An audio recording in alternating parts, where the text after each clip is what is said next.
അത് അവിടുത്തെ കാര്യങ്ങളൊക്കെ അമ്മയ്ക്ക് അറിയാലോ. മുത്തശ്ശിയുടെയും പ്രിയങ്കയുടെ ഒക്കെ അവസ്ഥ. അതൊക്കെ അറിയാം.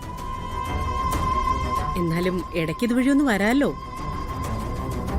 വിശേഷങ്ങളൊക്കെ അന്വേഷിച്ചു പോവാലോ. അച്ഛനെയും അമ്മയും കാണുന്നത് എല്ലാവർക്കും ഒരു സന്തോഷമല്ലേ. ബന്ധങ്ങളാ മോളെ ഒരാളുടെ സമ്പാദ്യം എന്ന് പറയുന്നേ. ഏറ്റവും അടുത്തവർ തമ്മിൽ ഒരു അകലവും ഇല്ലാതെ ഇടയ്ക്കൊന്ന് കാണുക, എന്തെങ്കിലുമൊക്കെ വിശേഷങ്ങൾ പരസ്പരം ചോദിക്കുക, അതൊക്കെ വേണ്ടേ.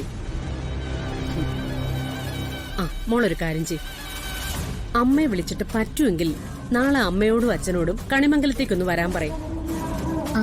അമ്മ എന്തേലും പ്രത്യേകിച്ചുണ്ടോ? അല്ല, അമ്മ പെട്ടെന്ന് വരാൻ പറഞ്ഞതുകൊണ്ട് ചോദിച്ചാ. അങ്ങനെ പ്രത്യേകിച്ചൊന്നുമില്ല. മോള് കണ്ടിട്ടില്ലേ, കൽപ്പന അന്വേഷിച്ച് ഇവിടെ അങ്ങനെ വീട്ടിൽ നിന്ന് ആരും വരാറില്ല.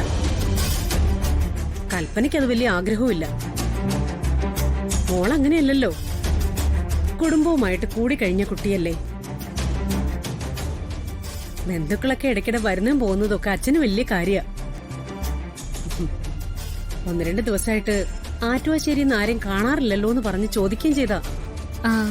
എങ്കിൽ ഞാൻ നാളെ തന്നെ അച്ഛനോട് അമ്മയോട് വരാൻ പറയാം. അവിടെ എന്തെങ്കിലും തിരക്കുണ്ടെങ്കിലും നിർബന്ധിക്കണ്ട കേട്ടോ, ഞാൻ പറഞ്ഞതേ ഉള്ളൂ. ശരി അമ്മ. എന്നാ മോള് വിശ്രമിച്ചോ. അമ്മേ.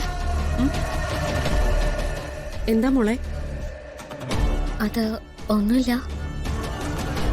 ഈ വരുണ വിവാഹം കഴിക്കാൻ തീരുമാനിക്കുമ്പോ എന്റെ മനസ്സിൽ ഒരുപാട് പേടികളുണ്ടായിരുന്നു. എങ്ങനെയായിരിക്കും എന്നോടുള്ള പെരുമാറ്റം, എനിക്ക് എന്റെ സ്ഥാനമായിരിക്കും ഇവിടെ എന്നൊക്കെ. പക്ഷെ അമ്മ ഒരാൾ ഒറ്റയ്ക്ക് ആ ചിന്തയൊക്കെ മാറ്റിമറിച്ചു. ഇതിനേക്കാളും നന്നായിട്ട് ഒരാൾക്ക് എന്നെ സ്നേഹിക്കാൻ പറ്റില്ല.